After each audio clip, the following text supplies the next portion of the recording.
Ассалаумағалейкум. Қайырлы кеш или қайырлы обед. Қайырлы түс қайта деуге болады. Кім қай уақытта қосып қарап жатыр, сол уақытқа байланысты ғой. Бұл әдеттегіше құр подкаст. Біздің екінші шығарылым. Бірінші шығарылымның нәтижесі жаман емес сияқты жігіттер, иә? Шүкір.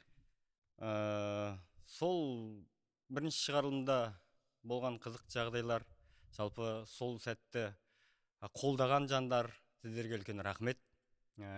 Бөлісіп, TikTok желісінде, әлеуметтік желінің барлық платформасында таратып. Шамал күннің ішінде. Иә, шамал уақыттың ішінде өзіміз күтпеген нәтижеге қол жеткізіп жатқанымызға шынында қуаныштымыз. Ал бізді қолдаған жандар, сіздерге үлкен рахмет. Алла разы болсын. Қолдауды әрмен қарай жалғастырамыз. Біз де өзіміздің жұмысымызды тоқтатып жатқан жоқпыз. Каналға тіркелеміз, лайк басамыз, комментарий жазамыз. Біздің шығарылымның трендке шығуына атсалысып көмектесеміз. Үлкен рахмет барлықтарыңызға. Бәрі Құрманғазы үшін ғой. Иә, барлық аудан үшін, ауыл үшін. Ал енді әдеттегіше біздің екінші шығарылымның қонағы таныстырайын. Бұл кісінің дауысын көршілері алыстан таниды. Саматжан ау деп. Ауылда әйелдермен черный касса ойнайтын жалғыз еркек. Кешіміздің арнайы қонағы Самат Саламатов. Қош келдіңіз аға. Қош келдіңіз аға. Бұл кісіге өзім еліктеп өстім шынында. Баяғыда бала күнде мен апамның тойын басқарып жатқан кезде айтқам, өскенде осы Самат сияқты тамады болсам деп. Ай, бекер еліктеген екем дейші. Еліктегенме өкінбеймін, шыны керек. Алла сол кезде дұғамды ма, тілегімді ма қабыл еткен сияқты тамады болдым. Асабалық қызмет атқардым, сізге еліктеп. Ұстазым деп арасында еркелеп қоям. Үлкен рахмет келгеніңізге, уақыт бөлгеніңізге, жалпы. Енді нәм басыңызды кішірейтіп Құрманғазы. Соны айтпай қойып еді. Құр подкастқа көрініп тұр ғой сәлем. Нәмбә құттай. Өзім кішкентай болсам да нән заттарға қызығам ұрғыз. сондай адам ғой. Ай, сені көргенде. Рахмет сәке. Енді ар жағындағы домбыраны көзім шалып қалып жатыр да, жалпы біздің бағдарлама негізі әңгіме айтатын бағдарлама еді. Сіз келіп күй тартып кетейін жатқан жоқсыз ба деп жатқаным ғой. Жоқ, ондайым жоқ. Енді біріншіден жігіттер, қайырлы кеш болсын. Көп рахмет. Бірінші алғашқы жобаларыңыз, алғашқы бастамаларыңыз құтты болсын дегім келеді. Амин. Істеріңе береке берсін, оңынан болсын. Осы Құрманғазыдан да әзілдің жаңа қалай беткістар, азаматтар сендерсіңдер, ол мақтанамыз сендермен. Рахмет. Мен енді басқаларын айтып жүріңіз деп. Айтамыз ғой. Домбыра Айту үшін отырып қойдейші. Домбыраны алып келген себебі мен өткенде бірінші қонақ Нұржан Қалық інім болыпты. Енді ол да әдемі сөзімен ер қанаты болсын деймі, қалай еді? Үш ат беріп пе үшеуіңе? Сізден живой ат күтіп Живой ат болмағанмен қазақтың бір несі ғой деп, киесі ғой деп қара домбыра сыйлағым келіп тұр. Үшеуіңе бір домбыра жарайтын бар деп өттім мен. Как раз кабинетіміздің төріне іліп қоямыз. Әр қазақтың төрінде қазақтың домбырасы ілініп тұрған. Мен алдында жылқыны мен алдым, мен Алтынбекке сәл ақын жанды бала қолына домбыра ұстайды. Жақын осы жігіт сияқтысың. Домбыра как раз керек болып жүр осы балаға.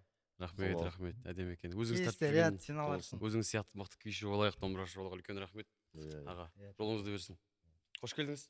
Бұрау кетіп қалмасын. Рахмет. Рахмет сәке. Қош келдің. Сыйлығыңа, айтып жатқан тілегіңе рахмет. Осы жол былай болсын жігіттер, еркін формат қой. Біз қызық оқиға біз бастамайық да. Осы сәкең қызық оқиғалар тіпті әуетке дейін неше түрлі қызық оқиға бар, өзіңді айтпасақ та. Өзің басашы сәке.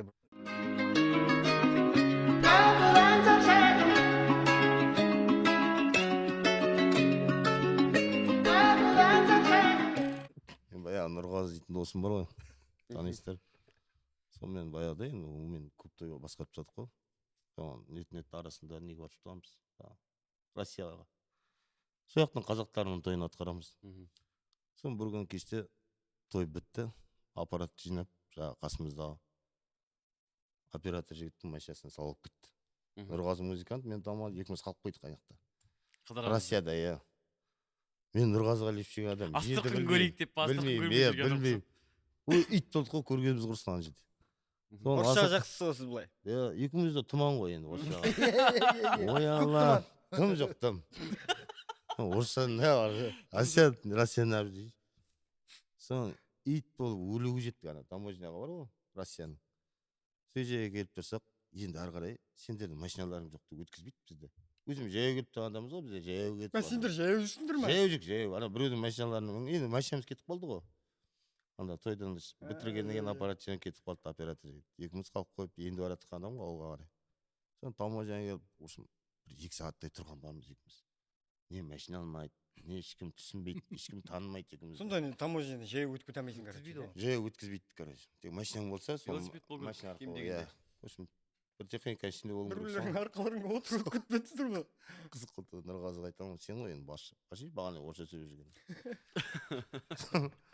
Ана жерге барды, четкеге жабысты да. Сестра, помогите, пожалуйста, дейді.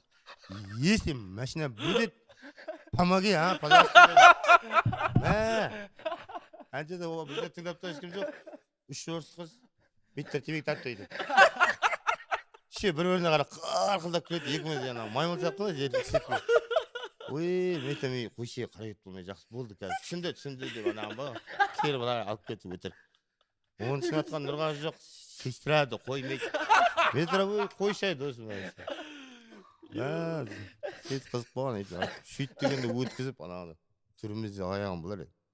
Өткізді ме сіздерді? Өткізіп, бір өзек болып бірдеме қосып жіберді. Қазақстанға жеттік әйтеуір. Осымен бақытты болыңдар. Содан кейін Нұрғазымен бармаймын дейсің? Содан кейін бармаймын деп едім, одан кейін бәріңіз барып келдім. Тағы да барайын деп өттің да дейсіз. Бұйырса тағы барайын деп, тойдың да түрі болды ғой. Палатка деген тойды көріп жатық қой біздер, шынында. Баяғыда. Сол дәуірдің деп жаман айттың. Тастай бір ұқсат. Бұтымызға жапырақ қойды. Қарашы, Алтынбек 2013 деген баяғыда дедің ғой сен. Мыналардың палаткідегі тойы дейтін действительно баяғыда. Тас дәуірі демей ақ қойын. Қай жылдар жақсы? 1800. Тас дәуірі демей ақ қойын, палаткі дәуірінің тойлары дейтін ол бөлек той ғой. 90 жылдар ма? Жоқ, 2010, 2012? Или 2000 жылдар ма? Да, 2001 жағы 5-6 ма? Баяғыда ғой сәке құс енді. Не алды екенді? Сол мен баяғыда. 20 жыл оған деді, баяғыда бес пе? Мен кеше деп отқан жоқпын ғой. Баяғыда деген жоқпын менде. Мен саған кеше деп отырмын. Я соны айтамын. Ой, айтып тастайсың. Айтып тастайыншы құрсын, мен бір тойым болды баяғыда. Өздерің айтыңдар деп шақырғандар. Қатып қалады той деші. Өздерің айтыңдар деп келіңдер дейсің. Қызық болды тойда. Ауылдың атын айтпай ақ қой, сол тойға бардым. Соны барсам, енді үлкен кісі бар екен ата. Соны атаға барып амандастым. Бала тамақ сен ба? Я мен. Кімді кеше бала, саған айтады шаруа бар дейді. Екеуміз ішке кірдік. Қолында список, аман пысық қарт. Бала, бізде жағдай былай ғой. Мен келін түсіріп жатырмын, бөліпсің ғой дейді. Мына бала менің немерем бат үйленіп жатқан. Келін түсіргенде не бүгін? Таңертең 7-те келін аман есен босанды деген қалай. Пеке тойға келіп тұр ғой, үйленіп тойды екеуін. Мен атайым, не бола ма той бола? Же болады, қайта аман есен жақсы болыпты бәрі. Үйдегі балдар кетті, дәрігерге жолығады, қазір келеді. Тек 1 сағатқа болса. Келінді тек беташарға, сосын анауына шайдың басына тізкерге алып кетеді. Мәсі. Давай, ол кезде соткіде жоқпын. Жоқ, сонда Қызық. қалай Келіп тұрған келін ғой бұл. Келіп тұрған, алып қосып келген келін ғой енді. ертерек Сол күні той күні босанып қалған. ертерек босанып қалған шығар бәлкім де? Жоқ деймін, таңертең Ой, оны сұраған жоқпын мен. Жоқ, қараш, просто енді тойды пландаған кезде енді соған байланысты келген ғой енді, мен қайда Бүтірлей сенден сұрақтайым ба? Сұруғы асып кеткен ба? Қалып қойған ба? Нері бұл? Просто сол күнге келгенін Алла тағала беріпті, сол күні аман-есен жаны қалыпты. Саған әңгіме не керек ол? Еще атын Самат деп қойды дейші. Жоқ, бұл атын Самат деген жоқ. Бұл сұрағы бұл сұрағы Қанша Нұрғазы емес па? бұл сұрағы айтқысы келіп отырғаным мысалға ана нәрсе сәке. Сонда тойды ертерек пландамаған ба? Ертерек пландамаған, яғни сол 9 ай болып қалған болып тұр, соған дейін сол той жасамай жүре берген бе деп тұр ғой. Әлде одан бұрын деген сияқты нәрсе ғой. Иә. Жақсы, аман-есен жаны қалу, самый главный, ол бала қазір нең ғой былай қарасаң. Мен бай оған бұлар я енді. Оқуға түстік примерно қазір. Түскен бар я, студент бар, может. Жоқ, нормал жоқ. Сол қызық айла ана. Келін келіп алып кетті, той болып жатыр ғой. Келін келді, бет ашары сатыш кергізіп жібердік. Сол бірақ біреу иә күшті да. беташар болды ма? беташар болды. Сол беташарға келіп тұр да. беташар бір жарты сағат болған бар, сосын бір жарты сағатта неге отырған бар енді жаңағы 1 сағат дейін андай адамға 1 сағат тұру да енді оңай емес қой. Бір күні бас аяғы 1 сағат. Соның өзінде үйде ол кезде телефон жоқ, сотка дейді. Домашний телефон ғой. Ақа сен, Тамада ақа сен неге шақырып жатыр телефонға, жігіт бар үйге телефон көтересің. Алло, сен ба Тамада, иә? Ана келінді босатшы бала. Дәрігерден соғып тұрған да. Бәрі сенен көріп тұр ма? Бала шылап жатыр деп па? Болса біздің үстімізден қарайтын адамдар бар деп. Өзден. Болмайды ғой дейсіз. Болмайды ғой енді шыға жергенде. Біз давай деп сол болды. Тек келді, скорыймен келіп алып кетті. Содан енді үйленіп жатқан жігіт отыра ма? Әке болдым деп ол кетті қуып. Столдың басында күйеу қосшымен құдаша қалдық ғой. Бұлай тойда ана видео операторларды көп адам менсінбейді ғой. Сол тойда қадір болды ғой деймін да ана оператор жігіт. Бәрі шақырып алып сөйлейді да тос сөйлегенде. Иә. Ана бала кетті, бұлай қалып. Ана келін аяқта екеуі бастары қосылып бір үйде отырғанда тыңдар осы тілегімді деп. Өзінің тілегін айтады, үлкендер жағы бар ғой. Импровизация болып жатыр ма, короче. Сөйтіп қызық болған.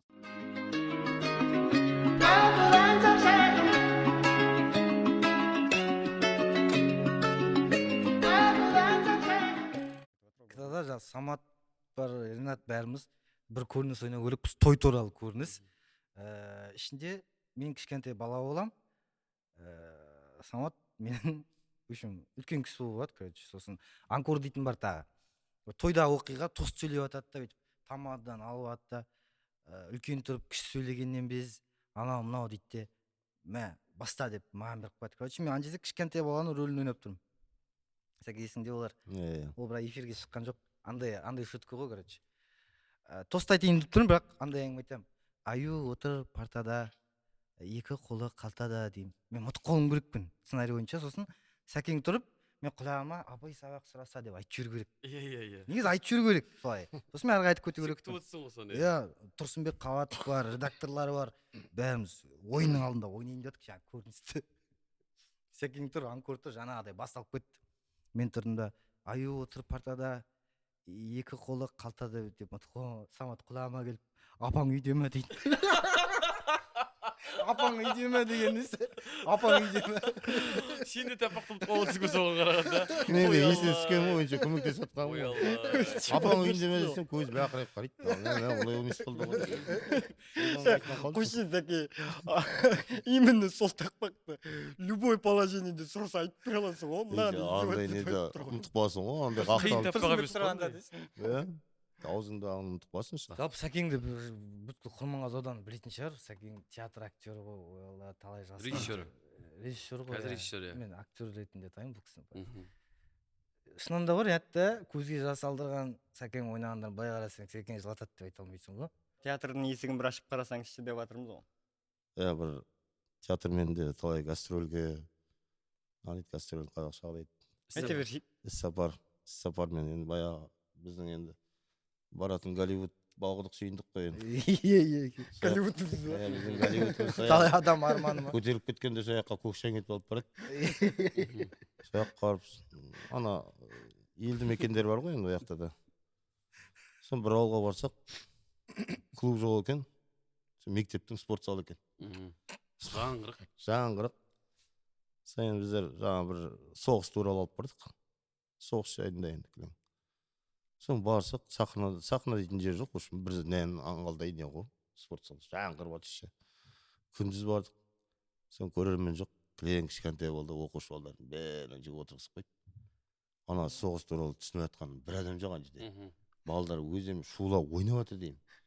Біздер қалдық, біздер дымыз қалмай мұндан, аналарға айқайлаймын, жаңа нететін жер бар, шаг вперед, шаг назад, жаңа үйрететін жерлерім бар. Соны аналар жүгіртем де өзім приколсы жаңа сахнадан шығып кетемін, аналар жүгіре береді. Келмей қалап кейде, жаңа приколсы, оны түсініп отқан ешкім жоқ ана жерде. Бәрі сценарий бойынша. Не болғанда да кісілерді шығармау керек жаңа. Соны біздің астымызда басшымыз жүрді жаңа. Сол кісі жаңа мына адамдарды кіргізіп тұрады. Кішкентай балдар ғой. Кіріп шығып нервға тиеді ғой. Соны қойып атқан кезде екі-үш бала шулап кәлдір атып шығып еді. Ана кісілер несеп кетті жынданып. Кіріңдір деме сен балдар. Енді кіріңдерші, енді атсайын деп атқан жер. кіре қойшы енді атсат деймін, енді атсат кіре қойшы. Атсама ақа дейді, біздер жерге ағаш мылтықпен кіріп шығып, ой аға енді атсама дегенде мә жатыр. Қасында Кузя бар. Соқсатын жерін қарай ма тек қана балдар? Соқсатын жерін қарай деген, жаңағы бүйткен сайын бізге. Кузе деген досыңыз. Кузя деген, Кузя Кузе деген досыңыз. досым мен. Қызық болған.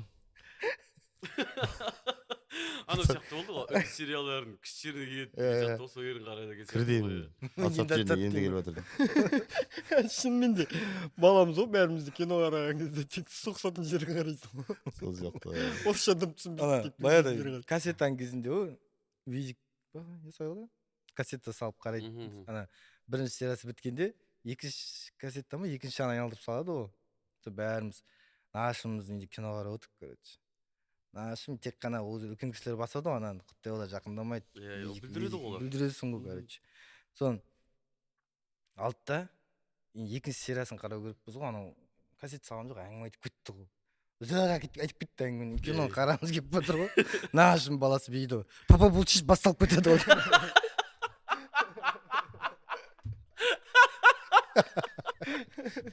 Папа бұл чиш басталып кетеді ғой. Папасы да сериясын жауып кетті, қолымда тұрған жоқ па, қалай басталады деймін.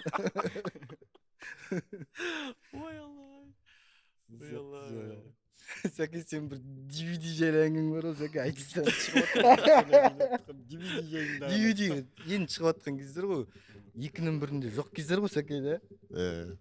Сәкең үйінде бар. Аяғыңыз микрофон қойып.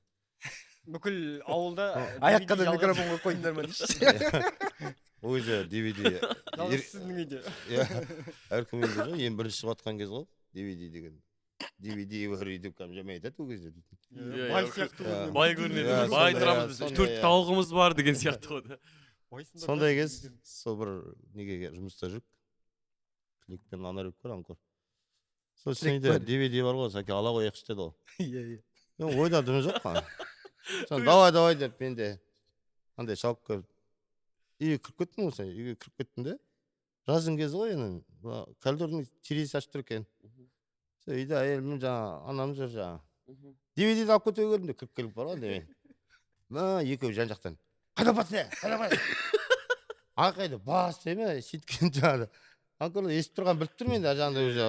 Ажан тұр ғой, естіп тұр ғой, екеуі естіп тұр ғой. Үйде айқайлап жатыр. Дала үстінде екеуі естіп дала үстінде анкор я. DVD бұзылып қалыпты деді ғой. Екеуі айналып жатты, жоқ, тай.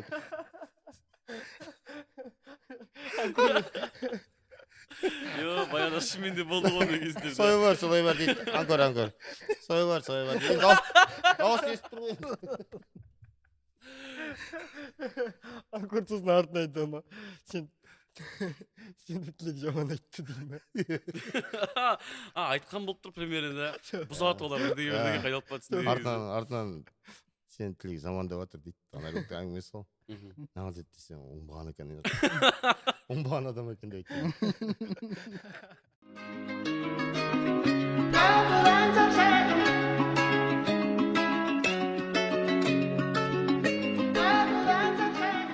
Жалпы театр саласы деген вообще қызығы мен шыжығына толы мекен ғой, өзі сондай. Сахнада көрсететінің бар, сахнаға дейінгісі, сахнаның артында үлкен жұмыстар бар. Орал қаласында қазіргі Хадиша Бөкеева атындағы Қазақ театрында спектакль ойнап отырмыз, 4-ші курспыз. Соңғы дипломный курс дейді ғой. Соңғы дипломный спектакльімді қойып ойнап жатырмын өзім. Қазақ хандығы өйткені Сырым Датыл туралы ойнап жатырмын. Сырым Датыл Оралдың тумасы. Сырым Датылын ойнап жатырық. Енді сахнаның сыртындағы адамдарда театрға кез келген кішкентай нәрсесіне септігін тигізіп білесіздер ғой. Қарапайым машинисттің өзі болмай қалса, бәлең айдан бері дайындалған нәрсеңді жоққа шығарып жіберуі мүмкін. Сөйтіп Сырым Батырды осылай ойнап жатырмын мына жерде. Шу андай жаздың кезі, июньнің кезі ғой, театр қорғап жатыр дезертация. Қалың бүйткен не? Тон бүйткен қара тер, грим ағып жатыр, ойнап жатыр. Ей, Сырым, ханнан алыс кетсең тоңарсың, жақын келсең жанарсың, бердім батамды деген кезде. Осы етіп мен отырып қалуым керек та. Сосын мектан машинист бала затымы ғой, болды, сумен бітті. Соңына келіп тұрып, әдем ойнап алып қатырық та, машинист бала жауып тастау керек қой сахнадан. Сахна жабылады, көрермен жапалау құрады, сосын шығымды сахнаға. Сондай нәрсе болу керек қой. жақын келсе жанарсың бердім батамды деді да. Жоқ қой ештеңе. Отырып бәріміз талпа, жаңағы қатын қалашы бар, батырлармен нелермен келіп тұрған. Мен сырым болып андай жерде биікте отырмын. Яғни тонмен жанып тұр күн еще. Ағып жатыр тер деген. Мынау қашан жабылар екен деп отырып, минут болды, 5 минут болды, үнсіздік, дым жоқ. Сонда сахнаның арты пустой, ешкім, бір адам келіп, сонда бір сахнаны жабайын деген ойда жоқ бірген. Машинист болып жұмыс жасайтын бала, бізде машинист деген сахнаны жауып ашатын жігіт қой. Сол бала одан 2 күн алдын бұрын мен білетін едім. Қызымен ұрысып жүрді. Студент бала ғой, үйренейін деп жүр, қызымен ұрысып жүрді.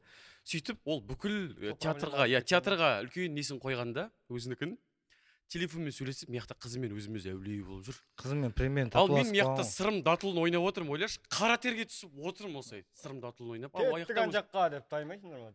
Отырым, 5 минут өтті, уже болған жоқ, ары қарай деген. Не істерін білген жоқпын. Сені де деп өтірік алдым да, орнымнан тұрып барып. Мен андай жерде қара тер болып сахнаны жаптым да тастадым. Өзің машинист болып кеттің. Өзім машинист болып кеттім. Соңында өте сондай бір қызықты неловкий ситуация болған. Театр туралы айтып отыр ғой. Қыз деп жатыр, жаңағындай осындай не мен басымда болды. Неде Калининде ойнап жатыр спектакль. Жандауа деген. Жұмағазиев Берік ағамыз бар, режиссер сол кісі. Біз ол кезде жас баламыз, бойдақпыз деген сияқты ғой. Спектакль басталып кеткен кезде біз Аманжан екеуміз кейінгі бөлмеде қыздармен әңгіме айтып отырып қаламыз, короче. Спектакльдің басталып кеткенін ұмытып кеткенбіз ғой, короче. Менің сол басында шығатын жерім бар. Вақтың бар. И тарс есіме түсіп кетеді де, мен шығам ғой деймін де жүгіріп. Ар жақ бөлмеден жүгіріп, сахнаның артымен жүгіремін, мын жақ бағытынан шығамыз примерно. Сахнаның артында сахнаның матасын ұстатып қойған үлкен темірлер тұр осылай. Соның астынан еңкейіп өтесің да, еңкейіп жүгіріп кетсем, менімен бірге сахнаға бірге шығатын, екеуміздің сахнаның үстінде диалогымыз бар, үлкен кісі бар еді. Сол кісі маңдайы қызылған алдымда жатыр ғой осылай. Қақ алдымда мен жүгіріп келсем. Ол кісі, біздің шығатын жер ғой, ряд қайда дегенде, шақырып келейін деп артымен бүйтіп бұрылып жүгіргенде ана темірді ұмытып кеткен ғой. Темірге маңдайын соққанда шалқасына жатыр да, маңдай қызылған. Берік аға ғой, Жұмағазиев режиссер аға. Сахнада ол вообще ойнап жүр. Сен құсап жүр ғой, короче, күтіп жүр. Мен жүгіріп келсем, ана кісі қызылған маңдайы алдында жатыр ғой. Шошып кеттім, қалақа не болды деген. Рядчан баса бер, өзің баса бер деді, короче, маған. Не істеймін, апыр-топыр сахнаға ат шықтым да. Көз алдымда ана кісі тұр әлі. Мен вообще текстім жоқ, мидың ішінде жоқ вообще текст. Тұр, бәкеңнің түрінен уже кәм ашуға қатты беріліп тұрған, көрініп тұр түрінен бар ғой. Деммен бар ғой, қожошын деді. Анау андай етіп ашуланғанда мен вообще жіберіп қойдым бар ғой. Ана кісімен диалог бәрі еще пойды. Текст бәрі қалды ғой. Дедік те спектакльдің бітсін шығаттық басынан бастап. Халық оны бірақ халық енді оны түсініп атқан жоқ қой енді. Бәлкім біліп атқандары да бар шығар, бірақ бәкең қатты ренжіді.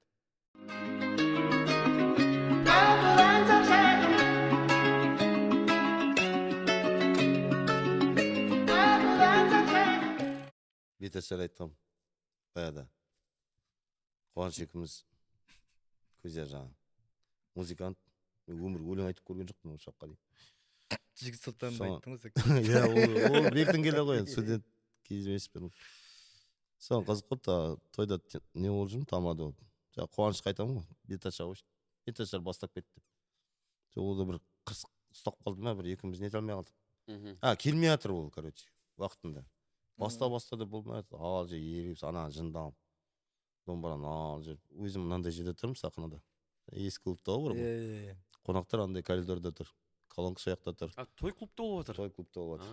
Ескі клубта өзі тойхана жоқ, енді ескі клубта болады.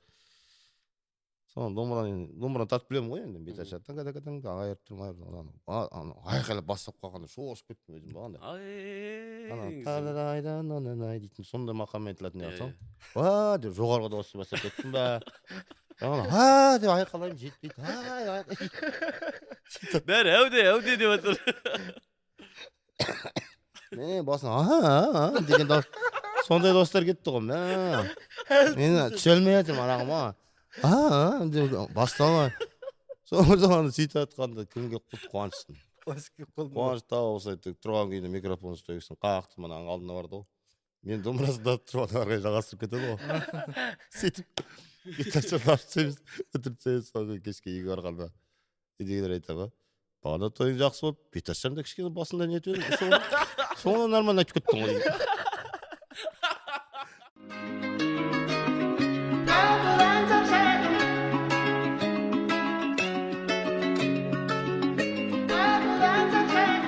бірінде бір үлкен мереке болды осы аудан көлемінде жолдың бәрін жауып тастап короче халық екі жағында тұрады жаңағы столкілдер қалды сияқты осы соны маған махамбет болып шығасың деді батыр болып ат тауып қойдық атың бар киімің бәрі жаңағы дулығаң бар деді Былай атқа шауырсыз ғой. иә иә деп қой қайдағы ат Қайдағы ағаш ат десек. ағаш ат болмаса былай атқа мініп көрмеген қой мен махамбет болып мына алдына келіп жаңағы махамбеттің несін айтуым керек тақпақтарында мен едім Мен бәрі мен сол, нарында иә. жүргенде ол записпен мен мен әншіге барып образ ойнауым керек махамбет болып тек алдына бір екі айналғанда ма сөзім бітеді енді атпен оның алдында сөйтіп репетиция жасадық онда басқа ат болды енді ана басқа мына басқа ат алып келді ғой дайындыққа келмеген ат қой деші Концерт көрмеген ат. мен өзім дайынмын ғой енді ол атты білмеймін ғой енді сол алып келді дайындыққа келмеген ат иә мен махамбет жаңағы дулыға мына жерге дейін батырдың несін кигізіп кәдімгі күшті болып барынша сақалын салып барынша ненің қасында тұрып мен шығайын деп мына музейдің алдында иә мен оны кісінің бәрі машинаны бәрі тоқтатып тастаған күшті қақ ортадан кәдімгі тоқ шайынып тұрмын мен батыр болып кісілерге суретке түсіп жатыр айтып бір қызық болды жұрттың бәрі жаңағы түсіп жатыр жаңағы мен үстінде махамбеттен түсіп деп бәрі сосын бір қыз келіп бүйтіп шайындап жатыр сосын бүйтіп көке не істей бермеші жақын емеші атқа теуіп жібер ағай түсеші десем жоқ аға сізбен түсейін мына атпен түсейін деп едім мына атпен түсейін деп едім дейді мен дым қалмай махамбет болып отырмын ғой сол ол бір ма жақсы ол кетті ғой жақсы онымен бір позор болдым соған ал шығасың ал болды шығатын жерің келді деді тоқ шықтық алдында ана аттың қай жерін сүйреп алып жатырмын уже запись жіберді бір оған жіберген ана жаңағы былай қарай бұр десе ана естімейді жаңағы алдындағы естімейді запись кетіп жатыр тіп тік дөңкөлтердің алдына көктеп еді көк емес мен үстінде запись қалды мен ана мосттың үстінде кетіп жатырмын дөңкөлтерім яқта яқа тоқта дейін десем неғыл дейсің дейді айтамын әнші сөзім бар ғой мен айтатын дейді мен айтшы енді неғыл дейсің деймін мосттың үстінде тұр дейтін сонда халық сен көріп тұрады өзімен өзің иә мен өзіме ана жерде дауыс естілді мені бәрі көрді бірақ мен айтып жатқан сөз білген жоқ записьті кеш қалыппын в общем мен ана мосттың тұсына барғанша шықты дауыс сен мосттың үстінде Махамбет мост жақта жүр дейсің.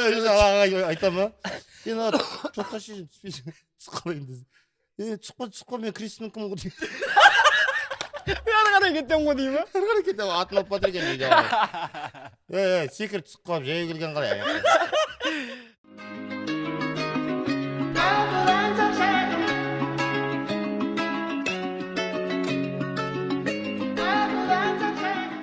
ең бірінші студент болып 99-шы жылда бірінші курс болдым мен 99-да 99-да бірінші курс болдыңыз ба иә мен жоқ болғанға қабілетсіз сол кезде Сен танымай отырмын.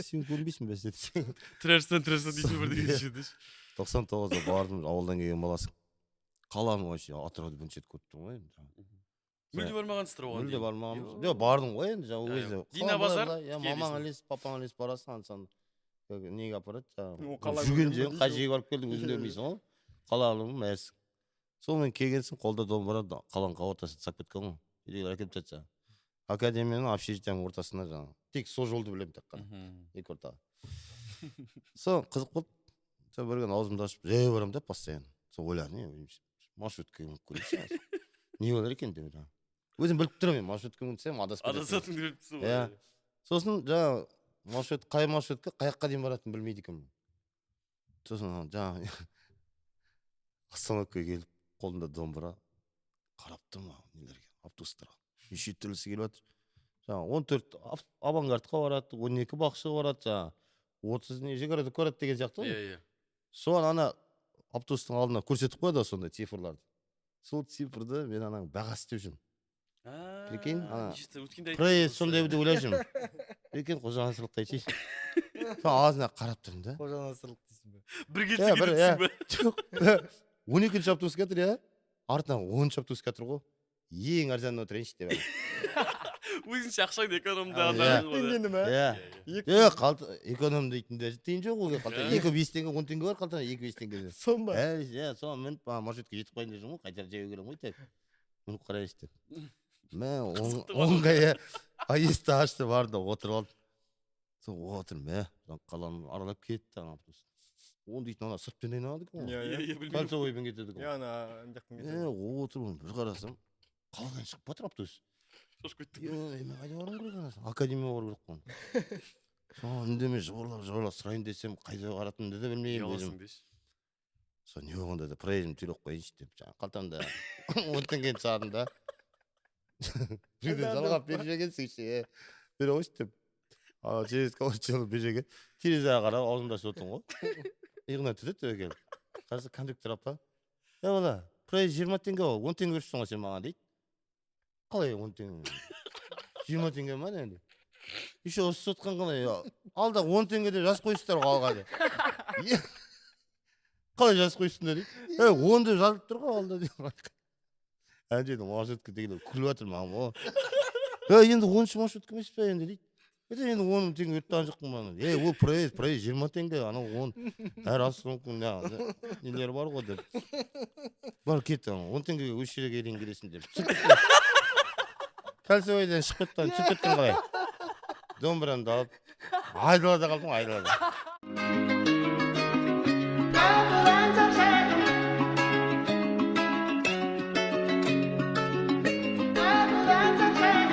Ал бүгінгі бағдарламамызда қонақта болған жаңа айтқандай әдемі әңгімелердің иесі Самат Салман.